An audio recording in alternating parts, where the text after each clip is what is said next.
и действия США по вопросу ПРО, и ответ России, заявление господина Медведева, это начало новой холодной войны, новой гонки вооружений. Можно ли об этом так говорить или нет? Так говорить не следует по той простой причине, что никакой гонки вооружений Российская Федерация не допустит. Все те меры, которые были объявлены президентом Российской Федерации, они являются во многом асимметричными, экономичными, и все они учтены в государственной программе вооружений. Поэтому это не потребует каких-то дополнительных усилий, не потребует дополнительных расходов бюджета Российской Федерации. Все это учтено уже в наших планах, и все это будет реализовано в полной мере, таким образом, чтобы не пострадала гражданская экономика и уровень жизни граждан Российской Федерации. Тем не менее, политическое руководство России вынужденно идет на меры укрепления обороноспособности России, поскольку ощущает, что, к сожалению, западного направления мы не видим сегодня от имени НАТО отказа от ведения военного планирования, в том числе ядерного планирования против объектов Российской Федерации. Военное планирование как велось, так и ведется. А потому люди, отвечающие по Конституции за безопасность страны, вынуждены принимать эти сложные решения для того, чтобы в полной мере компенсировать возможный ущерб нашей безопасности. Что касается еще одного аспекта, возможной реакции наших натовских коллег, хочу сразу сказать. Мы понимаем, какой примерно она может быть. Но хочу еще раз обратить внимание моих партнеров, моих собеседников по Брюсселю, и не только по Брюсселю. То, что они нам говорят на переговорах, сильнейшим образом контрастирует с тем, что мы знаем о реальных действиях наших партнеров. По сути дела, сегодня НАТО отошла, больше того, не отошла, а начинает нарушать основополагающие принципы нашего сотрудничества, прежде всего принципы ненацеливания потенциалов друг против друга. НАТО сегодня, разворачивая систему противоракетной обороны, несмотря на наши многочисленные предупреждения, сделало шаг к тому, чтобы мы в ближайшее время были вынуждены вернуться к диалогу о том, почему Североатлантический альянс, обладающий многократным военно-техническим перевесом над Российской Федерацией, в силу того, что он объединяет 28 стран, в том числе и ведущие военные державы Запада, почему военно-политический альянс Запада сегодня проводит военную политику, острие которой направлено в том числе и против безопасности Российской Федерации. Поэтому думаю, что на ближайшем заседании министров иностранных дел Совета России и НАТО, а это заседание состоится 8 декабря, будет сложный разговор на эту тему, и нашим натовским коллегам придется держать ответ, каким образом они, называя Россию партнером, тем не менее шли по пути создания потенциалов, способных нарушить безопасность Российской Федерации. Когда вы говорите об асимметричном ответе, вы имеете в виду размещение ракет в Беларуси, которое вчера было заявлено? И второй вопрос. Некоторые российские эксперты говорят, что вот такая антизападная риторика, она свойственна предвыборным периодам в России всегда. Связываете ли это тоже с предвыборной кампанией?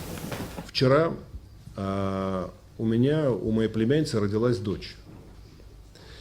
И я хочу ответственно вам заявить, что это не предвыборный шаг с моей стороны. А если серьезно, хочу вам сказать, что вопросы, связанные со стратегической безопасностью страны, не могут паковаться в узкоконъюнктурные предвыборные вопросы. Выборы идут всегда в Российской Федерации. Сейчас парламентские, потом будут идти президентские выборы. И мы не можем подстраивать график переговоров в США, подстраивать необходимость решительных действий Российской Федерации, ее руководства по защите интересов страны под нужды кампании или наоборот вне нужд этой кампании. Этот вопрос вообще в голову не умещается.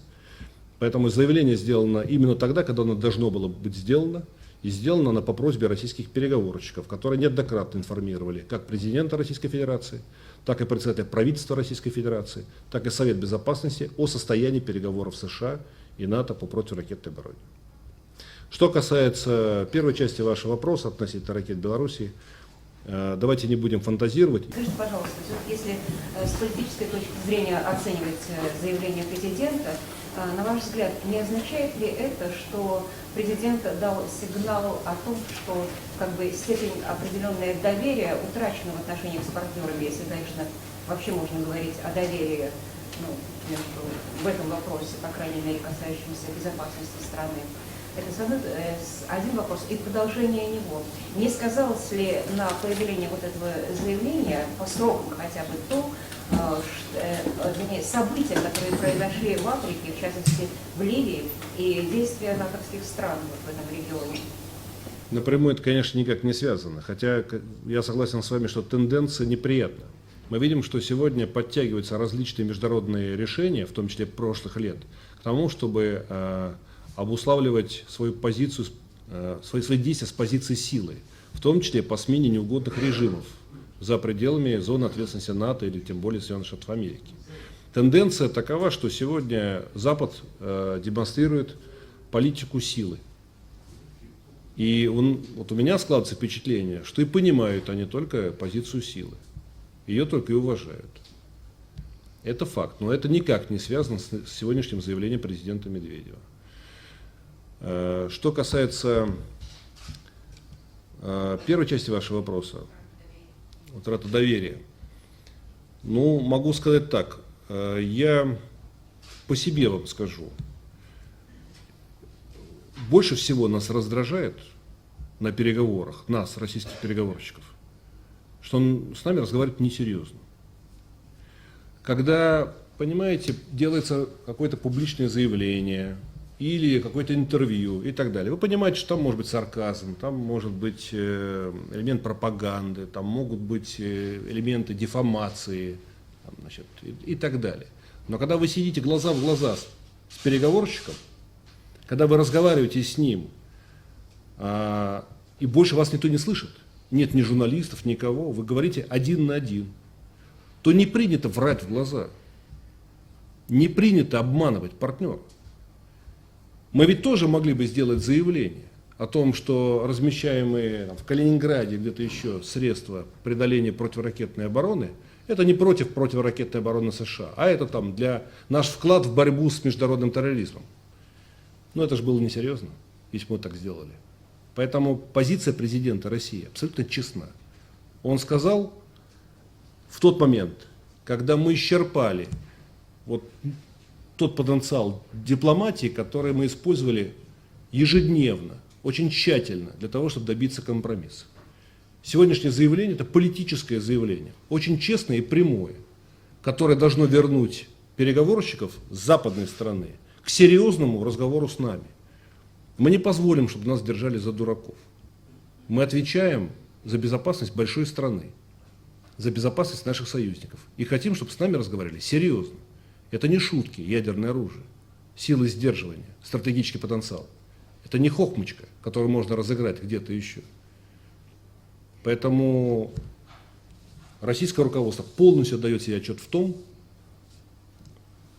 что касается момента и смысла сделанного заявления. Мы нацелены на продолжение переговоров. У нас есть прямое поручение президента Российской Федерации добиться за оставшееся время внятных результатов от наших партнеров. Но надо иметь в виду, что счетчик сегодня включен.